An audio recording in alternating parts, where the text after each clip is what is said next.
All right, welcome to Inside the Huddle, brought to you by Romo Athletics and powered by the Rolla Athletic Booster Club. I'm your host, Tom Brown, and joining me today, we got head coach Derick Heflin of the Rolla Bulldogs, and we got the legendary, the football specialist, Drew Bahr. What's up, Drew? Yeah, fine about you. Doing good, man. Doing good.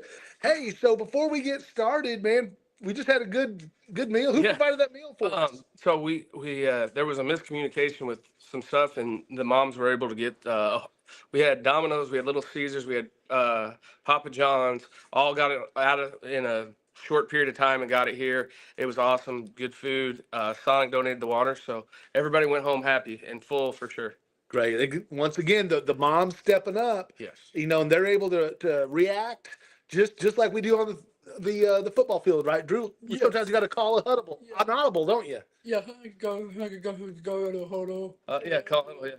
Yeah. And Drew got 3 pieces of pizza and a cookie. So Drew, dude, you know how many I got? None. You know why?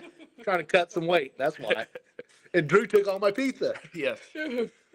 So, Drew, what you been up to, man? Yeah, let me work in the farm, let me bed. Been working on the farm. Go back and Yeah. Evan. Yeah. Football. Dog me into it. Yeah, last week after Inside the Huddle, he showed up Wednesday morning ready to come back. So we got Drew back for year 31 and ready to go. And his birthday will be next Friday. Next Friday. Friday, my sister home. His sister's birthday is this Friday, so he won't get to go to Festus. Okay. Maybe I thought I got talk about Yes. about that. Yes. So I'll be broadcasting the game live on Inside the Huddle. I'll make sure to give a shout out to Drew's sister for her birthday tomorrow. Okay. Yes, thank you. Okay. I will get that done for you, Drew. Man, appreciate that, man. 30 years you've been involved with the program. Yes. Again, great part of the program, the history, all the teams that we played against Roller, they remember Drew coming out, man. Love to come out with the flag, help out the squad, been a big part of the game. Yeah, I know you don't do it anymore. Yeah, I had to do it back no more. He's too old. He got ran over and He ran over her to die of crotch. yeah, he had Noah Crouch ran him over Noah 1 year. Now he doesn't. He retired from. Yeah, Big Daddy Noah Crouch. Right? Yeah, he won't do it for me. He does it at the pep rallies though. That's what you do, everybody. Yeah. Evan. Yes. Yeah, Billy. I mean, to do it in the sense of having me here for Hall of Fame. He's trying to get in the Hall of Fame. That is the big push that the next step for Drew Bahr is the Hall of Fame. But he's been here. This will be 31. I got to play. He was the manager and player when I was a coach, or when I was a player. Now he's the head coach. That I'm the head coach. Right? Right? You're in charge of me. Yeah, right. let me talk to head coach, everybody. Yeah, he's the head coach of the head coach. The head coach of the head coach. I Yeah. think that was an episode of The Office. So yes. All right, well, Right. let's get going on this. Talk a little bit about the game. So, again, appreciate the support from all the squad on that. So, who's more excited for the game tomorrow night, the coaching staff or the players? Usually I think it's somewhat the coaches, but our kids they're definitely locked in and ready to go. After last week we looked really good in the jamboree, and they were getting after it again this week, and they're definitely locked in and focused on tomorrow night for sure. And they've been working hard. We've really been going for about 6 weeks. We had to take the dead week in the first week of August, but they've been working hard and they've gotten after it. And so far, every step of the way, the hard work is shown. And if it's any indication, last Friday, I think good things are ahead. Yeah, that was an incredible jamboree. I liked what we saw from the team: offense, defense, big plays, running game, passing game. You had just a little bit of everything come up.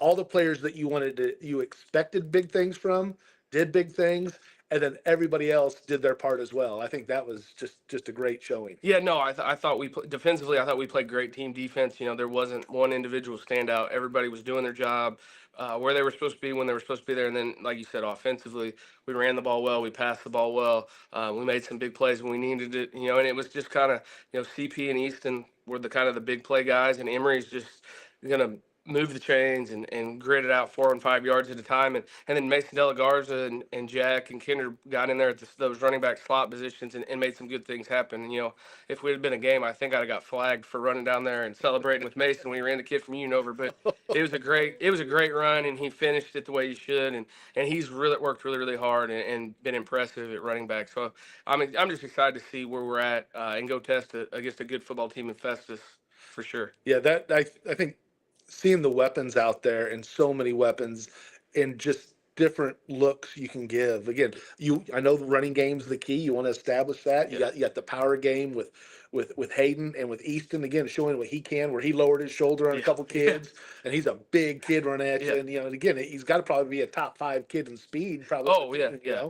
And then, like you said, the change of pace you have, the electricity you have with some of the other backs, and just that's exciting offensively. No, and they complement each other well, and it's one of those things where if they're going to put 9, 10 guys up to stop the power in the run game, then CP and De La Garza and those guys are going to beat them over the top. And then if they back up to 7, play 7 in the box, we're going to hammer them with that offensive line, Emory and Easton. So it's kind of one of those things where last year it was just building to get here, and now we're in year 2. These guys are in the second year of the system, and you really see things start to move forward and do really good things because they're already there. They know what they're supposed to do, and it's quick installs and get ready to go, and they're flying around and look good. And defensively, it's the same deal. Those guys, they know what to do. They know how to play stuff.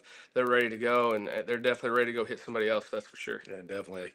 So tomorrow night, Festus Tigers. First time we played Festus in. This might be the first time Rollins ever played Festus, yeah. And Festus has a nice, good, storied program. Always been a solid football team. Had a good year last year, 8-4. I think they lost in the district championship last year. Yeah. Their head coach played at Mizzou, played in the NFL. What was interesting is I was looking them up. They outscored their opponents 429 to 180 last year. Yeah. No, if you look at the scores, there's a lot of lopsided games, and they have some athletes, and they graduated, I think, 3 all-state players on the offensive side of the ball from last year. But they bring back some weapons for sure. The kid that plays quarterback, you can watch on film and see that he's a dynamic athlete, and he's explosive and fast, and it's going to be to our advantage to make sure we know where he is and contain him all night. And let's look at that. So they got a couple other, looks like they're mainly a ground game type of team. Yeah. They moved in a big kid at running back. It looks like. Yeah, he was rotating in. He got a couple snaps. He played. It's their middle linebacker. He's number 34. I think he's all-state linebacker. All-state linebacker. Okay. And he's committed to Mizzou to be a pitcher.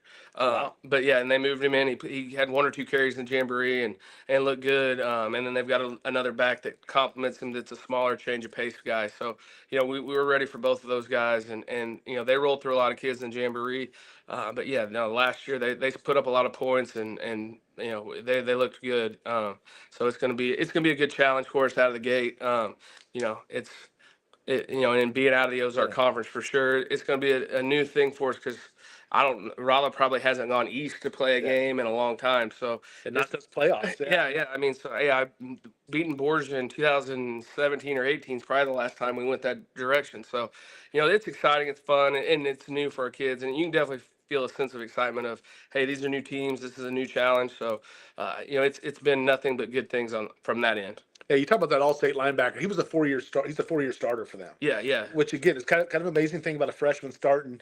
And I think they're Class 4 school. They're on that bubble, Class 4 or 5. They'll be Class 4 this year, I think. Okay. But they're pretty much in all the other sports. We're about the same thing. And look at their offensive line. That seems to be like a rebuild for them. But they're bringing back an all-conference lineman who's a sophomore. Yeah, he was all conference as a freshman on the offensive line. Yeah, and you look at it, and that you can tell they've been in the weight room and they can do some things, and it's going to be up to our guys to just make sure they're doing their jobs and getting off the ball. And I think we can match up decently with them, or pretty well actually. And if we're just doing what they've been taught to do, and that's what they've done every step of the way. There's last year, it was learning, and there were new things. So there was lots of times it was learn.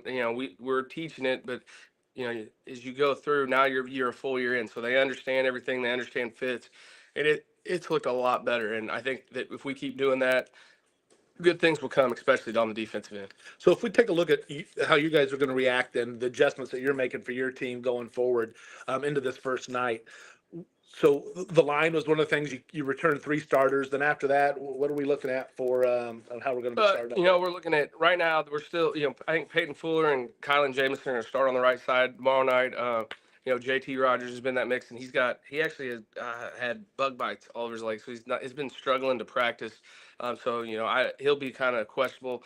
And then James Kamenish can fill into that role. He's started on the defensive line the last 2 years, and is a solid backup there. And those guys have worked hard together, and there's been good competition all year. And they just keep getting better and better every day, and that's what we just got to keep doing with those guys. And it's a long season. This is the first real test as we go, but it's all building to. We find out tomorrow morning who our district is and where we'll be.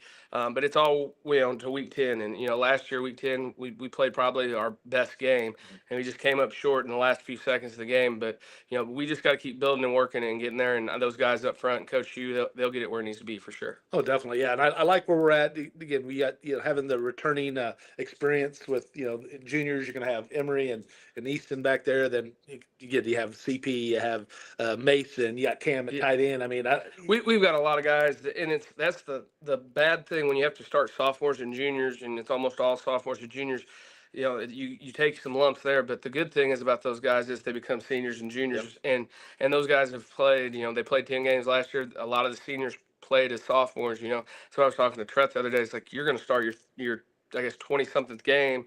Week 1 at the Jamboree. You guys understand what this looks like, and that's a big key is you get with that experience and those guys rolling.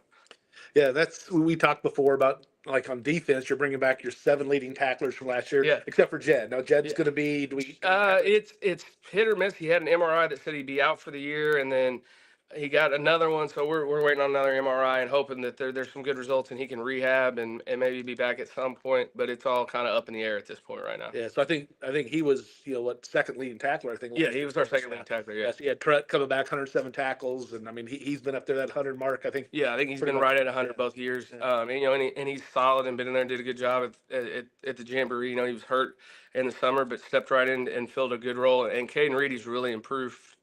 He improved as the year went on, but he's taken that step from a junior to be a senior. And you can see he's put some hard work in the weight room, and he's had a great summer and everything so far. And, with Jed out, Michael Hammer's gotten an opportunity and filled in. And like I talked about last week, we moved Kinder to where he's playing primarily defense now. And, he being the state champion, 150-pound wrestler. I probably should have came up with that idea earlier, but he's good in the back end and is going to come up and make tackles. So it's going to be exciting to see. And Jack started 10 games back there last year, or played in 10 games, and he's leading the charge and doing a lot of really good things back there. So we're ready to go, I think, on that end. Yeah, that's again all that experience they got last year, just invaluable. Playing that, understanding it, knowing the system, how they can make the adjustments. When you can have a veteran defensive back, it just helps everything out. And then plus the line, it's really stepping up too. You'll have a couple 2-way players probably on the D line. Yeah, Eli Beam and Cameron Moore will be the defensive ends, and they've done a great job. Eli's leading the charge up there, and Cameron Moore. While Trutt was hurt, played Mike, and then we moved him to defensive end when Trutt came back. And he's a sophomore. And he's a sophomore, but he's 6 foot, 225, 230 pounds. I think he's in the 700 or 800 pound club. In the weight room, he's done all the things, and that's what I told him. I was like, you've earned this spot. It wasn't something where we didn't have anybody else. He forced his way in there and earned that role, and he's done some really good things. And he's a sophomore, so there'll be some sophomore moments, but for the most part, I feel like he's done a great job, and we can count on him and rely on him to be sound and do his job and get after it. Yeah, one of the things I'm so impressed with this year is really the depth you have. Yeah. Just like we talked about the weapons on offense, that you have so many people can do things. Yeah. Defensively, it's the same thing. You have a core of linebackers. You have a core that can play the defensive line. Yeah. You have a core in the backfield that you can put on there. We have depth. And that's the thing about Cam is he got to play all summer at Mike, and then we moved defensive end. So we can, if something would happen, he can go back and play then, and then we can slide Kylan Jamison or some other guys in there at defensive end, and then we're going to roll through 4 or 5 guys at defensive tackle and create depth that way, and and it's good. And those guys have competed and got after it in the off season, and then we get into camp and they competed, and some of our toughest competition has been against each other at practice. That's when our one offense is where it is and looked as good as it did the Jamboree, because they're going against our number one defense pretty much every day. We're controlling it and trying to keep it as not being 100% live, but they're getting the fits and they're getting those looks, and it helps our defense because if you can stop the triple option, you're sound and fit in everything you do, and you can see the benefit on both sides. Yeah, and I think about the speed you have in that backfield. Like someone like Michael Hammer, who's got good size, Yeah. he's one of our sprinters. Yeah.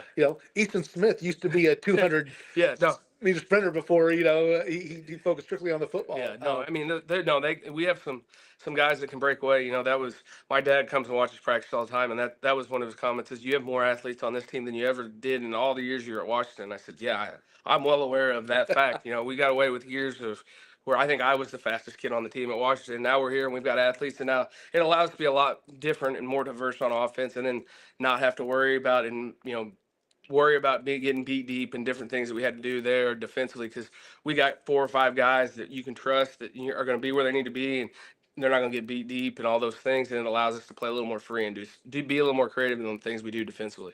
Well, it's I know it's a lot of excitement. We talked about front, whether the parents or whether the players or the coaches were excited. After talking to a bunch of the parents, I mean, I've been hearing it's been in my ear all. They are pumped. Yeah. They're excited. I think we're gonna have a good showing out in Festus too to make that drive. Just ready to get the season kicked off. Yeah, no, and that's the big thing. I think everybody has put the time in, they put the effort in, and we're ready to go. And I'm excited to see what's going to happen. So tomorrow night, 7 p.m. Going to travel to Festus. Drew's not traveling, but he's gonna be there in spirit. Yes. You're gonna be watching inside the huddle, so you can watch the stream, right? Yeah, her baby had be by my parents. Okay, his parents celebrating his sister's birthday, so that'll be tomorrow. But you're gonna be watching. I'm sure you're gonna be cheering us on. My sister, Yeah. TV. Yeah. Here, hers. Yeah, they had a TV at the place you're going in St. Louis? Yes. Okay, good deal. Yeah, so we'll be able to watch that. We'll have a lot of fun. And then our first home game is going to be on September 14th against Kelly at 11 a.m. on a Saturday. Yeah, that was just the way it broke. We had called 3 or 4 other schools. We'd waited a little bit of time because we thought Camden was going to be able to be that first home game week 3. And then when they joined the conference they joined, it just didn't work. And they tried to move some things around, and it just never worked out right. So then I think Warrensburg and a couple other schools we contacted, and Kelly kept calling, and finally we ran out of other places. And I said, all right, if we got to play Kelly, we got to play Kelly. And if it's on a Saturday, it's on a Saturday. So it's Kelly's down. Somebody told me it was down around Cape Girardeau. I saw how far it was on a map when I looked it up, and that was why I kept waiting because it's going to be a long trip next year when we have to go there. But yeah, they wanted to play on the Saturday so they didn't have to miss school and get back so late and all those things. So we made it work, and it'll be exciting. It'll be cool for our guys because not a lot of our guys get to go to play at the next level, and it is fun. When you get to play on a Saturday morning or Saturday afternoon, and those things that you kind of get that atmosphere, and I think it'll be fun.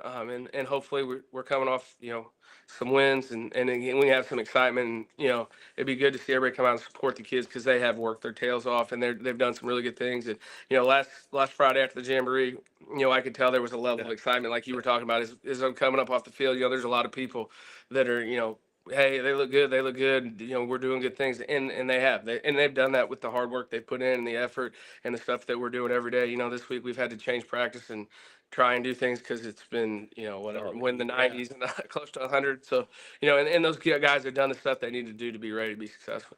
Well, just a little program announcement. So on that Saturday, we're going to have a morning inside the huddle. Going to have JP Maxwell from the ESPN a radio station where he does the season ticket. He's going to join us. I think Dave Roberts is going to join us, and we're going to have a little conversation about Bulldog football and talk about the first few games, and then talk about the first home game coming up. So that's going to be a little twist for us. Yeah, no, that'll be good. Hopefully, lots of positives to say. Yeah, definitely. We're counting on that. So one last question for you, Coach Heflin. Pregame meal?